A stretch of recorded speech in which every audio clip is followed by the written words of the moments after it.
श्री स्वामी समर्थ सेवेकरी स्वामी मार्ग या चॅनलमध्ये मी सुची तुमचं खूप खूप स्वागत करत आहे। तर आतापर्यंत सर्वांनी 21 दिवसाच्या पारायणाला काही तर सुरुवात पण केली असेल, काही सुरुवात केली नसेल। ज्यांनी सुरुवात केली त्यांच्यासाठी खूप छान असेल, ज्यांनी सुरुवात केली नाही त्यांनी काही टेन्शन घेऊ नका, आपल्याकडे त्याचाही उपाय आहे। तर त्यांनी 11 दिवसाचे किंवा 7 दिवसाचं पारायण करू शकता। तर ते कसं करायचं, काय करायचं, कोणतं करायचं हे बघण्यासाठी तुम्ही शेवटपर्यंत व्हिडिओ नक्कीच बघा। तर मला सांगायचं असं आहे की गुरुपौर्णिमा हा दिवस सर्वांसाठी दिवाळीपेक्षाही खूप मोठा असा दिवस आहे, तो म्हणजे गुरुपौर्णिमा। कारण सर्व स्वामी भक्तांसाठी किंवा जे स्वामी भक्त नाहीये त्यांच्यासाठी पण हा सण खूप महत्त्वाचा असं मानलं जातं। म्हणजे गुरुपौर्णिमा एक प्रकारचा सण असते, कारण का तर त्या दिवशी तुम्ही सांगा, आपण वर्षातल्या 12 महिने आपण रोज स्वामींची सेवा करतो आणि रोज स्वामींना म्हणतो की मला माझं हे दुःख आहे, मला त्यातनं निवारण करा आणि मला त्या संकटातनं मुक्त करा आणि मला जे पाहिजे ते द्या, असं आपण रोजच 365 दिवस आपण हे स्वामींना सांगत असतो। त्यातला एकच दिवस असतो तो गुरुपौर्णिमा 29 तारखेचा। त्या दिवशी फक्त आपल्याला गुरुंची सेवा जास्तीत जास्त करायची असते। म्हणजे गुरुची साठी आपण म्हणतो की मी गुरुपद घेत आहे, माझ्याकडून जास्त सेवा करू द्या, हे गुरुंसाठी आपण करत असतो। तो फक्त एकच दिवस असतो, 305 दिवसांमधून आणि 12 महिन्यांमध्ये एकच दिवस असतो, तो फक्त गुरुंसाठी असतो, तो गुरुपौर्णिमा आहे। आणि त्या दिवशी आपण गुरुपद पण घेतो, त्या स्वामींना आपण म्हणत असतो। ते तुम्हाला केंद्रात गुरुपौर्णिमे दिवशी सर्वांनी केंद्रात जायचं आहे, त्या तुम्हाला कळेल काय असतं नक्की काय नक्की नाहीये। जे नवीन आहे त्यांना आपण घेऊन जावा, त्यांना पण कळेल, त्यांना पण ओढ लागेल नक्की काय असतं असं म्हणण्याचं, काय असतं म्हणजे गुरुपौर्णिमा म्हणजे काय असतं असं। तर त्या दिवशी फक्त गुरुंचा दिवस असतो। इतर दिवस आपण रोज सांगत असतो स्वामी माझं हे झालं, स्वामी मला हे झालं, मला जॉबच नाही, किंवा स्वामी मला हे संकट आले ते कसं हे करू, रोजच तुम्ही म्हणत असता। स्वामी त्याचं निवारणही करतात, एक निवारण आहे आपलं की हेच आपल्याला निवारण करतात आणि ह्यात आपल्याला कोणताही चमत्कार किंवा काय नाही। जेव्हा तुम्ही स्वतः प्रत्यक्षात येऊन काहीतरी सेवा करता तेव्हा तुम्हाला स्वामी काहीतरी देतात, ते पण कसे देतात, तुम्हाला काही देत नाही, तुमच्यासाठी जे योग्य आहे तेच तुम्हाला देतात। आता महत्त्वाचं म्हणजे तुम्हाला सांगते, आता एक जण म्हणाल की मला म्हणजे आमचं म्हणजे प्रत्येकाची वेगवेगळी श्रद्धा असते, भावना असते। म्हणजे गणपती बाप्पा असतील, महादेव असतील, असे प्रत्येकाचे एक देव असतात, त्यांना हे गुरु केलं तरी काहीच हरकत नाही। पण कसं असतं तुम्हाला सांगते, आता मला तुम्हाला काय म्हणते, पण महादेव म्हणा किंवा तुम्ही कोणताही देव घ्या, तर त्यांची आपण जोपासना केली म्हणजे त्यांची पूजा केली तर आपल्याला ते लगेच फळ पण देतात, बरोबर ना। काही जण बघा थोडा समोर करतात ना लगेच फळ भेटतं, पण एकमेव असे आपले गुरु आहेत म्हणून त्यांना आपण गुरु म्हणतो स्वामींना। स्वामी आपले असे आहेत की आपल्याला ना इतकी परीक्षा घेतात ना की लगेच कोणती गोष्ट इझिली देतच नाहीत आपल्याला, किती मागून। आपले पेशंट संपतात ना तेव्हा स्वामींचे चमत्कार सुरू होतात, स्वामींची लीला सुरू होते असं म्हणायला हरकत नाही। म्हणजे ना ते लगेच ते देव लगेच देतात, पण काय असतं माहिती, आपले जे स्वामी आहेत ना ते आपल्याला कधीच कोणती गोष्ट लगेच देत नाही, आपल्याला पाक ते पूर्ण म्हणजे आपण कसं म्हणतो एखादं असतं तर आपण पूर्ण ते ट्रेन करतात आपल्याला की तू कोणतंही इथनं पुढं कोणतंही संकट येऊ दे, छोटा असो मोठा असो, तुला त्याचे झळ जास्त लागलीच पाहिजे नाही पाहिजे आणि तू त्यातनं तारून निघायला पाहिजे आणि तू योग्य ते सोल्युशन काढलं पाहिजे। असं आपल्याला स्वामी एक म्हणजे प्रोडक्टच असतं ना, आपल्याला ते प्रोडक्ट आपल्याला माणूस म्हणून तयार करण्याचं काम स्वामींचं असतं। मग आपल्याला स्वामी आपल्याला पाहिजे ती गोष्ट देतात पण उशिराने देतात असे। आणि आपला हाच मार्ग असतो की हा असा आहे म्हणून आपले हे गुरु आहेत। गुरु आणि शिष्याचं नातं हे काय असतं ना, तर ह्या मार्गात आल्याशिवाय तुम्हाला कळणार नाही की काय असतं नातं।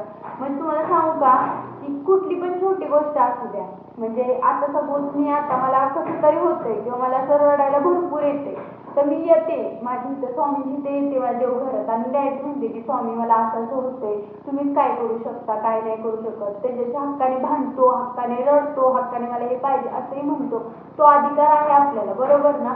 जसं आपल्याला काहीतरी मागण्याचा अधिकार आहे तसं आपल्याला काहीतरी देण्याचा पण अधिकार आहे, बरोबर ना। मग तेच म्हणतात स्वामी की तुम्ही सेवा करा, बाकी काहीच नको मला, तुम्ही मनभावे माझं एकदा तरी दिवसातनं नाव घ्या, त्याला अतिशय महत्व आहे। आणि त्यांचं नाव काय नुसतं जप काय करायचं, आपल्याला श्री स्वामी समर्थ ह्याला खूप महत्व आहे, तर हे करायचं आहे आपण। आणि तुम्ही म्हणाल की आता तुम्हाला सांगते, आपण हेच मी स्वामी समर्थ म्हणजे आपले ब्रह्मांड नायक असे श्री राजेश्वरी श्री स्वामी समर्थ महाराज यांना मी का गुरु केलेला आहे, तर तुम्हाला सांगते काय असतं, जेव्हा आपल्याकडून एखादी चूक होते जेव्हा इतर देव असतात, सपोज म्हणजे महादेव असो, गणपती बाप्पा असेल, असे कोणते पण देव असतात, जेव्हा ते चिडतात ना तेव्हा आपले स्वामी उभे राहतात आणि तेव्हा म्हणतात की नाही, हा माझा भक्त आहे, हा माझा शिष्य आहे, ह्याच्याकडून चुकी झाली असली तरी तू ह्याला काही करू नकोस. तेव्हा आपले गुरु उभे राहतात. जेव्हा आपले बाकीचे देव रागवतात तेव्हा आपले गुरु असतात आपले पाठीशी उभे राहतात आणि तेव्हा आपली ती बाजू घेतात आणि आपल्याला काही करायचं नाही, त्रास किंवा काही होऊन द्यायचं नाही, हे त्यांच्याकडे काम असतं. म्हणजे आपले चालक, पालक, मालक असे सर्व कोण आहेत, फक्त श्री स्वामी समर्थ महाराज आहेत. आणि तुम्हाला सांगते की हाच मार्ग सांगतो की, आणि ह्या मार्गात तुम्ही आला नाही एखादा दिंडोरी प्रणित, आपल्या गुरुमाऊलींना पण खूप सर्वांनी धन्यवाद, त्यांची पण सेवा करायची आहे. कारण स्वामी आहेतच आपल्या पाठीशी, पण हा मार्ग आपल्याला कळण्याचं मुख्य कारण म्हणजे गुरुमाऊली आहेत, परमपूज्य गुरुमाऊली आहेत आपले. ते आपल्याला प्रत्येक सेवा सांगतात की हा सण आला तर बेंद्रू आला तर बेंद्रा दिवशी काय सेवा करायची, वटपौर्णिमा आली वटपौर्णिमे दिवशी काय करायची, गौर गणपती आल्या तर गणपती दरवर्षी 11 वेळा तुम्ही का म्हणायचं, त्याचा फायदा काय आहे, सगळं सगळं गुरुमाऊली आपल्याला प्रत्येक आपल्या गुरुमाऊली प्रत्येक व्हिडिओजनं त्यांचे यूट्यूब चॅनल आहे त्यातनं ते करतात. त्याच्यानंतर तुम्हाला सांगते प्रत्येक पुस्तक आहेत त्यांचे, असे सगळं त्यांनी दिलेलं आहे आणि प्रत्येक केंद्रात हे मार्गदर्शन केलं जातं. प्रत्येक केंद्रात एक सेवेकरी असतो, ज्येष्ठ सेवेकरी, तो सगळं सांगत असतो. असं प्रत्येक म्हणजे प्रत्येक तुम्हाला सेवेचं मार्गदर्शन पण ह्या दिंडोरी प्रणित केंद्रामध्ये होत असतं. आणि दिंडोरी प्रणित केंद्रामध्ये एवढंच नाही की स्वामींची सेवा असं नाहीये, हे तर सर्व देवांची सेवा करावी लागते आपल्याला. कुलदेवताची, कुलस्वामिनीची, महादेवाची, आपल्या महादेवाची, शंकराची, गणपतीची, सर्व देवांची सेवा करायला लागते. ते एवढं सगळं बोलूनच माहीत आणि आपल्या स्वामींमध्ये ते सर्व रूप आहेत. ब्रह्मांड नायक ह्या शब्दातच आहे की ते त्यांचं सर्व आहे. ते तुम्ही बघू शकता त्यांच्या जरी तुम्ही आहे ना अधिष्ठान, जर तुम्ही जर अधिष्ठान तुमच्याकडे मूर्ती असेल किंवा तुमच्याकडे फोटो असेल तर तुम्ही बघू शकता त्यांच्या डोक्यापासून खालपर्यंत थोडं थोडं देवांचा अंश आहे त्यांचा. कारण कलियुगामध्ये त्यांनी माणसासारखं रूप धारण केलेलं आहे. कारण माणसाला माणसाने सांगितलेलं जास्त पडतं, बरोबर ना, त्यामुळे त्यांनी हे जास्त धारण केलेलं आहे. त्यामुळे कलियुगात ते चालक, पालक, मालक आहेत आपल्या सर्वांचे. आणि मला एवढं सांगायचं होतं की तुम्ही गुरु करा कोणाला तरी आयुष्यातून आणि त्याचा अनुभव पण घ्या कसा असतो ते. आणि राहिल्यात आपलं महत्त्वाचं म्हणजे सेवा काय करायची, बरोबर. तर आता तुम्हाला सांगते, आता 11 दिवसाचं तुम्ही करू शकता किंवा 7 दिवसाची करू शकता. 11 दिवसाचं म्हणजे आज रविवारपासून, मी आज व्हिडिओ टाकायला मला थोडा लेट झाला, पण आज ज्यांना ज्यांना व्हिडिओ दिसेल ना, आज रविवारपासून त्यांनी सेवा सुरू करायची आहे. ते 29 तारखेपर्यंत करायचे आहे. तर 29 तारखेपर्यंत तुम्ही कराल ना, तर स्वामीचरित्र सारामृत रोज एक पाठ केलं तर तुम्ही 11 पाठ वाचले, तुमचे 11 स्वामीचरित्र वाचन होणार तुमचं, बरोबर. किंवा 11 माळे करू शकता किंवा तारकमंत्र करू शकता.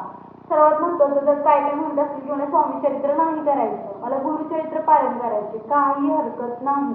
गुरुचरित्र पारायण पण तुम्ही करू शकता. तर तुम्ही ते पण 11 दिवसाचं पारायण करू शकता गुरुचरित्राचं. तर गुरुचरित्र पारायण पण करायचं आहे. त्या ज्यांना करायचं आहे त्यांनी आपल्या आजूबाजूच्या केंद्रात पण जावं, एकदा विचारून पण या. आणि झाल्याचं आहे 11 दिवसाचं. आणि काही काही जण म्हणतील की मला जास्त वेळ बसता येत नाही, काही काही बसता येत नाही जास्त वेळ 11 दिवस, म्हणजे कंटिन्यू एक तास, काही काही गुडघ्यांचा त्रास आहे, काही काही नाही, त्यांनी खुर्चीवर वाचले तरी चालेल. ज्यांना नाही जमत 11 दिवसाचं त्यांना 7 दिवसाचं पण पारायण केलं तरी काही हरकत नाही. कारण शेवटी किती आपण मनोभावे सेवा करतो ते महत्त्वाचं आहे. आणि 7 दिवसात पण तुम्ही स्वामीचरित्र वाचू शकता. त्या दिवशी तुम्ही एक म्हणजे असे तुमचे 7 पाठ होऊ शकतात स्वामीचरित्राचे. आणि काही जण म्हणतात ना, आम्हाला 11 आणि 7 दिवस पण जमत नाही, म्हणजे आम्हाला 1 तास स्वामीचरित्र वाचायचं म्हणजे तुम्हाला 1 तास हा कंपल्सरी लागतोच. मग तुम्ही म्हणाल की एवढं मला बसायला जमणारच नाही, मी काय करू, काही हरकत नाही. तुम्ही काय करायचं सांगते. मग रोज रोज तुम्ही 3 अध्याय वाचायचे, 3 अध्याय वाचायचं आणि तुमचं मग एक पारायण होणार तुमचं 7 दिवसात, म्हणजे एकच स्वामीचरित्र वाचन होणार. जर तुम्हाला हे करायचं 3 अध्याय करायचं असेल ना तर तुमचं तसं होऊ शकतं. मग तसं पण तुम्ही पारायण करू शकता. मग त्याला वेळ ज्यांना बसा येत नाही, ज्यांना खूपच गुडघ्याचा त्रास आहे वगैरे, त्यांनी हे करू शकता. आणि माळ तर जपावू शकता तुम्ही. आणि तुम्ही म्हणाल की मला माळ प्रत्येक ठिकाणी कॅरी करणं नाही पॉसिबल, तर काउंटर म्हणणे काय असतं, तर तिथं तुम्ही काउंटरवर पण तुम्ही करू शकता श्री स्वामी समर्थ, श्री स्वामी समर्थ, श्री स्वामी समर्थ असं म्हणून तुम्ही काउंटरवर पण करू शकता जप. कारण तुम्हाला सांगू का की मला जास्त काय सांगायचं नाही की एवढ्या सर्वांमध्ये हे जी तुम्ही म्हणताय की दिवसाचं पारायण आहे 11, 7, ह्या सर्वांमध्ये फक्त आपल्याला एवढंच करायचं, जप आणि नामस्मरणाला खूप महत्व आहे. त्यामुळे सर्वांनी हे करायचं, कारण स्वामी फक्त सेवेचे भुकलेले असतात, ते बाकीचे कशाचे भुकलेले नसतात. तर सर्वांनी ह्या ह्याच्यात खूप अशी सेवा करा, खूप असा मेवा मिळवा. तुम्ही म्हणाल की माझं काहीतरी म्हणजे तुमचे प्रश्न आहेत ना, तुम्हाला सांगायची पण गरज लागणार नाही स्वामीने की माझा हा प्रश्न आहे, मला हे दे, तुम्ही सोल्युशन द्या. नाही, स्वामीने जेव्हा पाहिजे तेव्हा ते देणारच. तुमची सेवा कोणतीही वाया घालवणार नाही स्वामी, अजिबात. मी तुम्हाला सांगते, आणि तुम्ही सेवा करा. आणि सर्वांनी लक्षात ठेवा, गुरुपौर्णिमे 29 तारखेला खूप असं चांगला दिवस आहे. त्या दिवशी तुम्ही केंद्रात जावा, गुरुपद घ्या आणि केंद्रात सर्व ज्या सेवा असतात त्यात सहभागी व्हा आणि गुरुपद घ्या आणि आपल्या आजूबाजूच्यांना पण घ्या. नक्की काय असतं गुरुपद, जर कोणाला काही तिथं कळलं नाही तर तिथे जाऊन कोण केंद्रात आहे ज्येष्ठ सेवेकरी असतं तो कोण पण असं ज्याला माहिती आहे त्यांना विचारा, त्यांच्याकडून माहिती घ्या आणि रोजची नित्यसेवा काय असते हे पण विचारा. आणि ज्यांच्या घरी गुरुपौर्णिमे म्हणजे अधिष्ठान नाही आहे त्यांनी गुरुपौर्णिमेला अधिष्ठान केलं तरी खूप चांगली गोष्ट आहे.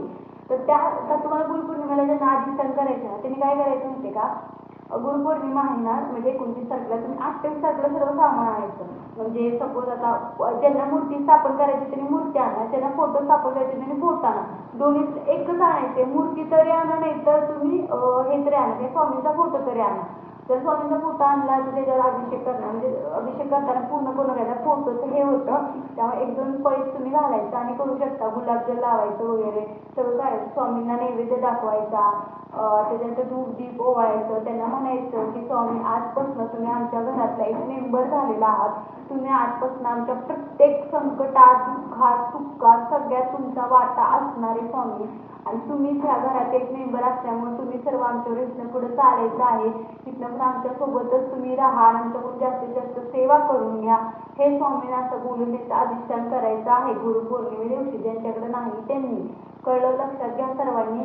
आणि सर्वांनी भरपूर अशी सेवा करा आणि मेवा मिळवा. नक्की तुमचे जे दुःख आहे, संकट आहे ते मी स्वामींना म्हणेन की तुमचं निवारण करा, तुम्ही सेवा करा, तुमचं नक्कीच निवारण होईल. आणि काय चुकले असले शब्द माझे, चांगले शब्द स्वामींचे. बोला की स्वामी समर्थ.